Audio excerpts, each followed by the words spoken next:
Good. Why are we starting the broadcast? Yeah. Okay. Let me find my slides. Let's see.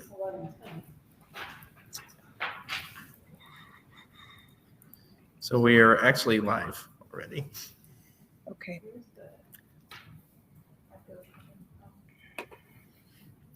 So all you folks, as you're joining, we'll actually start the session at 11:10 Eastern time, so in about 7 minutes.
Hey everyone, sorry the tutorial ran a little long.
Hey, Mimi, quick sound check. Can you hear me good?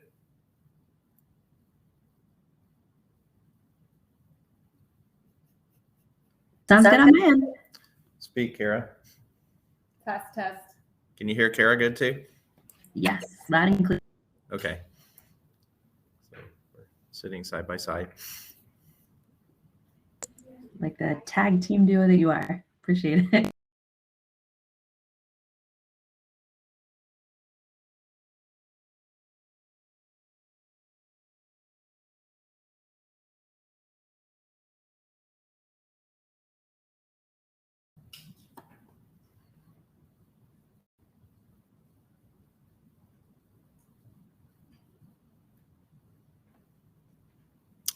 All right, we good.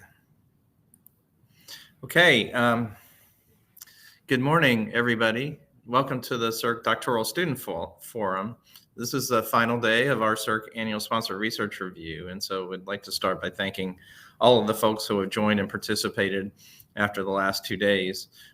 Just to recap, this year we had the first annual ERIC Sponsor Research Review, the Acquisition Innovation Research Center, which we held as a hybrid event here in Washington, D.C. So Kara and I are joining you from the halls of Virginia Tech here in Washington, D.C.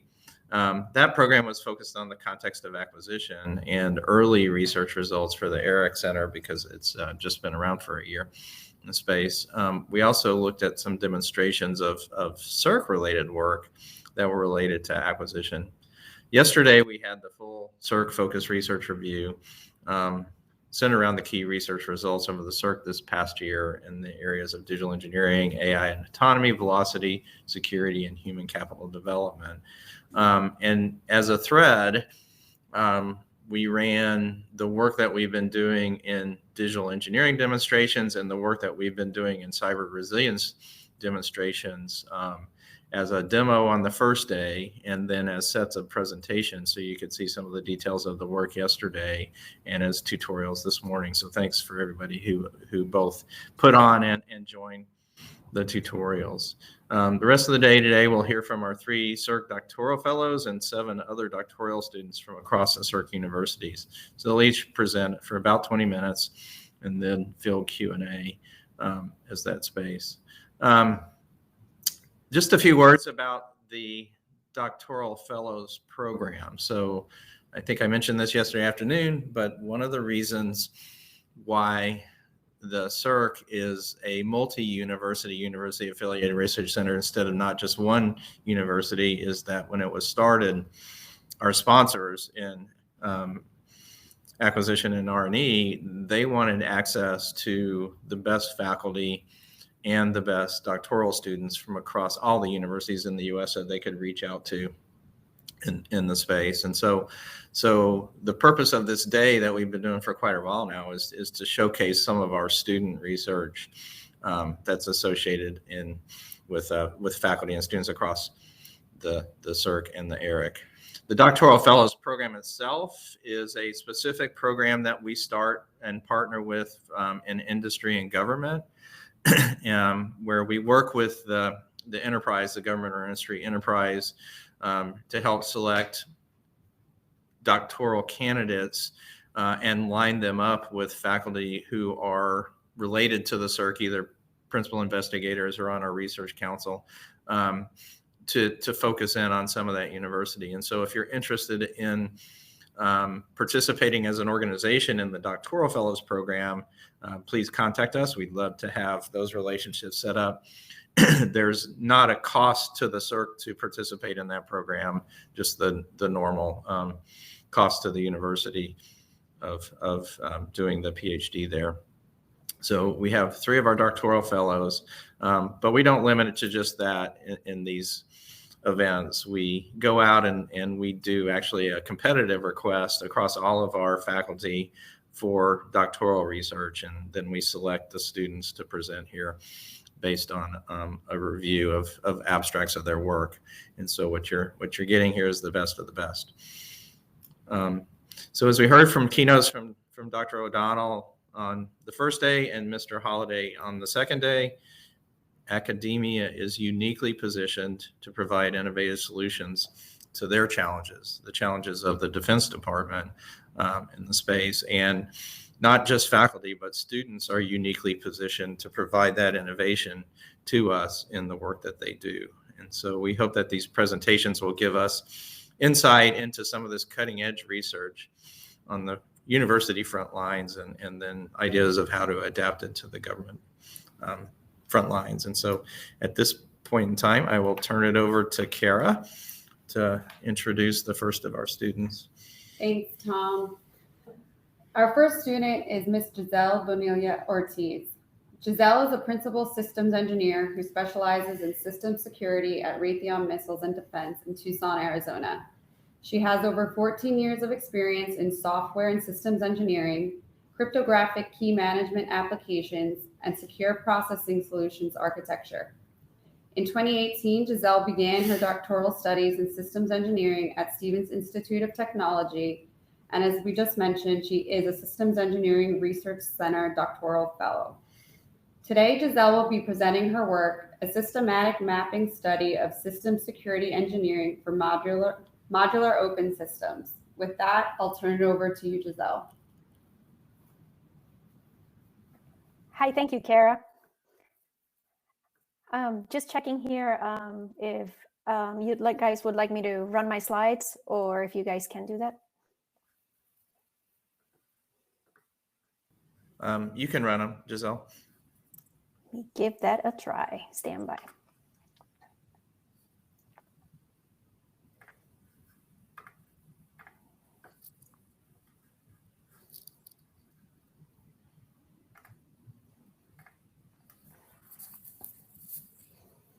Okay, hopefully you all can see that.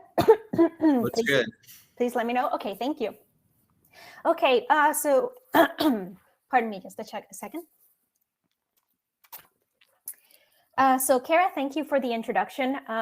Like she mentioned, I am going to be talking about a systematic mapping study that I did for system security engineering for modular open systems. And on this next slide, I have the agenda of the things that I'm going to go through today. I'm going to introduce the topic and sort of talk about the motivation of this research and why we're doing it. Then I'm going to go through the methodology that was used for the research and the research questions. I'm going to talk about the databases that I used for this particular study and the papers that I selected. Then I'll go through what I did for data synthesis and analysis, go through that process. I have a few slides on the results, and then I'll go through summary and conclusion and considerations for future work. Okay, so introduction. So this first bullet, system security and cyber resilience, is increasingly a priority for organizations and systems. It's increasingly a priority also for the U.S. Department of Defense. And something that I found in my studies these past few years is that there is a gap in open literature regarding architectural and design guidelines focused on security engineering and cyber resilience for modular open systems. Now, modular open systems are important for the DoD. I don't know if everyone in the audience has heard of the modular open systems approach, which is it's a DoD's approach to doing modular open systems. It's an integrated business and technical strategy. So it's not just technical; it encompasses also how businesses employ the approach. And what it means really is that organizations that follow this approach create systems that are modular with several components. They use open standards and standard interfaces, and they go through a verification process that those standard interfaces and those key interfaces actually meet compliance to those standards. So that being said, that is the motivation for this research, is understanding that gap of SSE, system security engineering, for open systems. So what I'm going to describe in this presentation is the design and execution of a systematic mapping study that attempts to start closing that gap. So this is the research methodology I went through. I performed a systematic mapping protocol. And there are certain papers out in literature that describe how this process is performed. But in general, what I went through was that I established what my goal was going to be and the research question based on those goals. I determined what research databases I was going to use and selected the terms that I was going to use for that database search based on my research questions. So it was interesting because I did use several databases. The terms had to be modified accordingly, but I am going to give a quick intro to that in the next slide or two. I established what research paper and inclusion and exclusion criteria were. So I established this criteria before I actually started going through the papers, and I used that to determine what I was going to keep in the research and what I was going to disregard. And I followed a mapping review process that is shown in the picture below. I did a trial search first. So using my goal, my research questions, my search terms, I did a trial search. I started understanding what hits I was starting to get from the database search, and sort of did some modifications there. And then I went into the actual search, into the actual research paper search. I went through 2 rounds of selection. The first one, I just looked at titles and abstracts of the hits that I was getting. And of the ones that I selected from that stage, I went to a full text review. So that's where I sat down and I read all of those papers. I had prepared a data extraction form to pull specific data and terms that I was looking for from each of the papers, and then I went through a data synthesis and analysis process. Now, the box at the bottom, snowballing, for those that are not familiar with the term, is that for any papers that I did select for full text review, I went through the references and I picked out papers from those references that I thought were applicable to my study and that I may have missed while I was doing the search itself. So these are my research questions. The first one is, what attributes of the studied systems make them both modular and open? And this is an interesting question because the reason that it's here is because when you go out to open literature and you start looking for actual MOSA or modular open systems, you're not necessarily going to find specific applications of system security. I mean, there are some, yes, but not necessarily in the quantity that I was looking for to make this study. So what I had done was I determined what attributes make a system modular and open. And I pulled these attributes out of the papers that I selected, and I used that as part of the selection criteria for the search. The second is, what security concerns have been presented in literature for the modular open system? So for the papers that I selected, what were those security concerns presented? What attack vectors were presented? And also what security patterns were proposed in those papers to address the attack vectors. So on this next slide, it's really just a quick view of the statistics of the databases and the papers that I looked for the study itself that I did. I selected a total of 21 papers, and you can see there on that second bullet the keyword search string. There were some modifications to that based on the database that I was on, and the databases that I used are shown on the table there in the center. Now, as you can see, I went through quite a few papers and those initial hits, and that's why the first part of the search was just looking at titles and abstracts. And then from there, I selected a number of papers by full text review. So from those initial hits, I ended up with the numbers that you see on that last column from each of the databases. Now, on the right-hand side, it's just a little bit of data of the types of publications. So most of the papers that I picked out were from conferences, some from journals, and 5% of that were from magazines. The classification of the papers, I also captured that, excuse me. most were solution proposals. I also looked at literature reviews, systematic mappings, opinion papers, evaluation research, and validation research. Now, I obtained this paper classifications from the from the systematic mapping studies description papers that I used to develop my process. So I wanted to understand what sort of research was out there for the type of things that I was looking for. Okay, so in this next slide, I have the data synthesis and analysis process.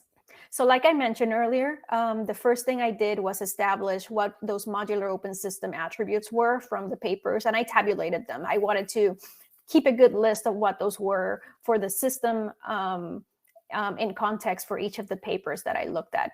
And I also started reading the papers and started figuring out what the security concerns presented there were.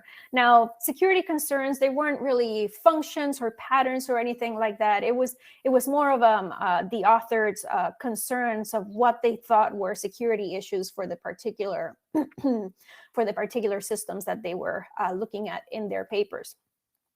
I also pulled out the attack vectors that the authors described in their papers. And what I did to categorize those attack vectors was I went to the MITRE Corporation's Common Attack Pattern Enumeration and Classification Scheme, so the CAPIC. And for those that don't know, it's separated into different domains, which are in that second sub-bullet right there: software, hardware, communication, supply chain, social engineering, and physical security. So in other words, all of the attack vectors that I discovered in the papers, I categorized under one of these domains. Then the security patterns that were identified in the papers, I used the NIST Risk Management Framework, RMF, security control families to categorize those. And the reason I did that was because using certain categories for these items that I was finding was a little bit easier to handle in terms of numbers and maybe try to see patterns in the data that I was looking at.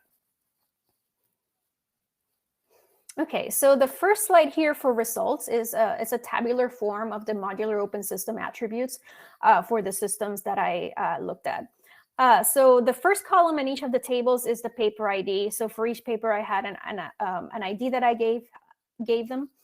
And I established what was the system or architecture under study for each paper that I looked at. And I took out what the authors described as the attributes of that system that I thought made them modular and open. Now, the systems here are not necessarily categorized as being compliant to a modular open system approach. So what I did was use these attributes as a way to start seeing the patterns between these attributes and the security patterns and the attack vectors. So taking a few of these as an example, some of the modular open system attributes that I saw in literature were modular design, standard interfaces, open interfaces, things like heterogeneity and interconnectivity and flexibility, reconfigurability, reusing of modules are things that came up in literature as being these characteristics, which makes sense as the definition of modular open systems approach. Now, on this next slide, I had tabulated security concerns. So again, for each paper, I went through, okay, what are these authors concerned about? What are the things that potentially they may lose sleep about when they think about security for the systems? So picking out a few here, a lot of the concerns had to do with, for example, authenticity of the modules or the components that are integrated into the system. Communication, so how do we protect anything that's important that's going across the open interfaces?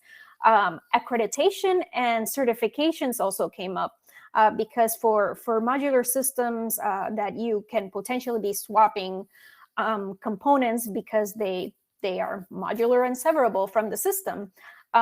What do we have to do then to reaccredit or recertify the security aspects of that system? So that came up a little bit as well. Other things that came up is, for example, any malware insertion. So it's basically the provenance of the modules that we are integrating into the system. How do we do that? how do we safely integrate new modules into a modular open system, and concerns like malware and other poor security practices from the modules that we are integrating. So on this next slide, what I have is the attack vector domain results. So like I mentioned a few slides back, I used the CAPIC attack domains to categorize the attack vectors that I identified. In the papers, I identified a total of 51 of them. And the top 4 categories were software with 23 attacks, communications with 11 attacks, hardware with 8, and supply chain with 6. Others that came up did fall into the categories of social engineering and physical security, but I wanted to point out what the top 4 were. The next one is the security patterns. So I had identified a total of 78 from the papers that I looked at. Like I mentioned earlier, I categorized them using RMF control families. So the top 3 were the top 3 categories of the RMF control families that I was able to map patterns to were system and communication and protection. So that was 31 patterns, system and information integrity, and system and services acquisition. So it's interesting, the top 1 actually does make sense. That system and communication protection makes protections do come up for systems in which a concern is the security of open interfaces and of data going across those open interfaces. I took this a little further, and I took those top 3 control families and I further analyzed and categorized. So the control families for RMF are then subdivided into the actual controls that are more implementable into systems. So what I did was I categorized the top 3 on the top 3 control families. So I took a deep dive there, and I start showing this on the next slide. So the security patterns that I mapped to systems and communication protection. So a total of 31, like I mentioned on the last slide, were mapped to here. And then I took the controls from this control family, and I mapped the security patterns to them. So for example, the top 3 categories that came up were transmission, confidentiality, and integrity, cryptographic protection, and boundary protection, which makes sense if we're thinking about those open interfaces. We use crypto to protect, and we're concerned about what those boundaries are and figuring out where the trust and untrustworthy zones in those boundaries are located. Other security patterns, other controls that were mapped here were denial of service protection, security function isolations, key management, for example, and separation of system and user functionality. The next result page is for the security patterns that I mapped to the system and information integrity control family. So a total of 15 patterns were mapped here. And the top 2 categories were software, hardware, firmware, and information integrity. That makes sense. We want to maintain the integrity of our software, firmware, and hardware and information. And system monitoring. So those were the top 2. But others that were also mapped here were malicious code protection. So protection from malicious code. Having alerts, security alerts, advisories, and directives. So maybe any alerts that something has gone wrong. And also memory protection. And then in this slide, I have the security patterns that were mapped to system and services acquisition. So that was a total of 11. The top 2 were system development lifecycle and security and privacy engineering principles. Others that came up here were component authenticity and development process standards and tools as well. Okay, so I went through the analysis and the results, and now I'll present a summary and conclusion. Excuse me. Okay, so I presented you with a multitude of security concerns that I was able to pull out in literature for what I categorize as modular open systems based on the different attributes that I described as for modular open systems. I can summarize these security concerns as the effects that MOSA interoperability could have on system security, and how to best handle modules from distinct security provenances. So interoperability, what does that do? We want our systems to be interoperable. How does it affect security? And how do we handle modules that we obtain from different provenances, different vendors, different companies, and then integrate into our actual system? Like I went through, the attack vectors identified were categorized using the MITRE or CAPIC attack domains, and the security patterns were categorized using RMF control families. Something that I noticed is that notably 6 of the attack vectors were mapped to supply chain. However, I found that there was a lack of security patterns identified for supply chain protections, specifically in those papers. But most security patterns were mapped to the RMF system and communications protection control family. There's already very much established standard ways of protecting information going across open interfaces. So that's one reason that could have come up as the most patterns to be categorized under. And it makes sense, because protecting information across those open interfaces and understanding what those boundaries are is critical for modular open system security. And then on this slide, I have some considerations for future work. So based on the security concerns and patterns and attack vectors identified, I'm thinking of the following avenues for future research. So something that I did not do yet is map the security patterns that I identified to the attack vectors identified. So I don't have a one-to-one mapping. The security pattern mitigates this attack vector. So understanding what that gap is, if there's any unmitigated vectors, that's probably a good idea in the future. Understanding how to handle modules from distinct security provenances. So what kind of controls do we need to put in if we don't understand the level of security of a module that comes in, even if that module is compliant to the open interfaces that are used in that system? Also, determining why the lack of security patterns presented for supply chain in the particular papers that I looked at, and maybe see if there's proposed mitigations for that. The application of security patterns for trusted and untrusted module boundaries and security provenance boundaries. Another thing that I think is important is maintaining the system integrity when operating. So not just the safe and secure integration of the system, but also how does it work when it's operating? Did a module that we add somehow now do something during system operation that we were not aware of? And I think that is it. Any questions?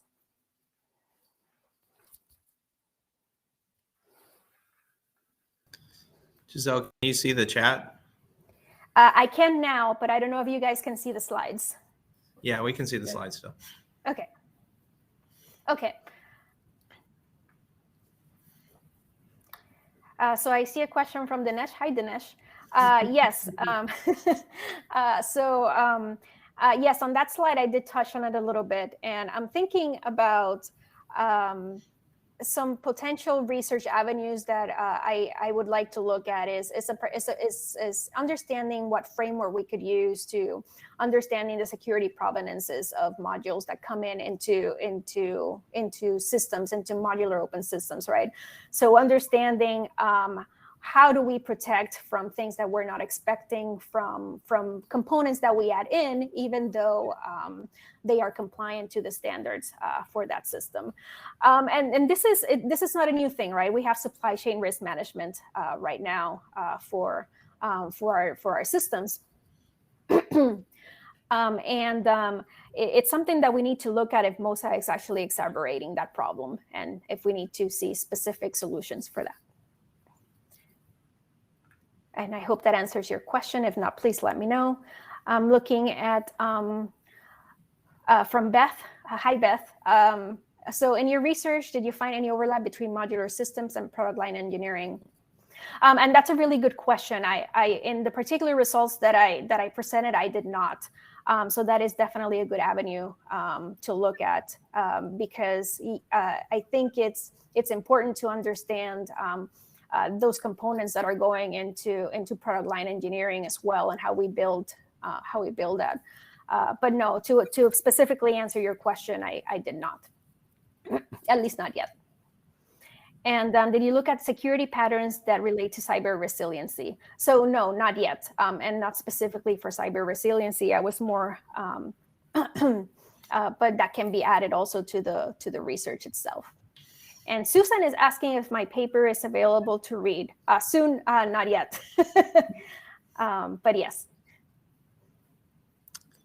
Just to follow up, Giselle, with Beth's question. I mean, you talked about provenance, and it leads me to trust models. And so, how do you establish trust when you're pulling a module into a control system like that in a resilient setting? So I think that would be actually a very interesting area of research. Mm-hmm. Okay, great. Thank you, Tom. You just had an additional question come in, Giselle, from Douglas. Hi, Douglas. So how do you see zero trust architectures changing the control patterns utilized for MOSA? So the answer to that is I don't know yet. I think there is some applicability there that we can definitely look into modular open systems approach and those types of systems. And then from Beth, yes, Beth. Yes, thank you. That is a very good comment. Yeah, we would love to pursue that overlap between mission aware and your MOSA work. I think it's very relevant. Mm-hmm. Excellent. Thank you so much, Giselle. Thank you, everyone. Okay. Our next speaker is Sean Dolan. Sean, you want to start bringing up your slides? Sure.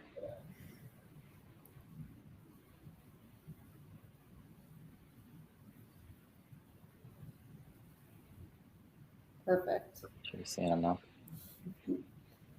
Sean Dolan is a Systems Engineering Research Center Doctoral Fellow, currently pursuing his PhD in Systems Engineering at Stevens Institute of Technology. His current research interests are product development, set-based design, multidisciplinary optimization, optimal tolerance design under uncertainty, and Bayesian networks. Mr. Dolan works for the U.S. Army Combat Capabilities Development Command Armament Center, also known as CCDCAC, with 18 years of experience working different aspects of the DoD lifecycle as a quality engineer and systems engineer. He's currently the CCDCAC Key Parameter Development and Management Lead. Today, Sean will be presenting his work, Quantitative Methods for Set-Based Design. Sean, over to you.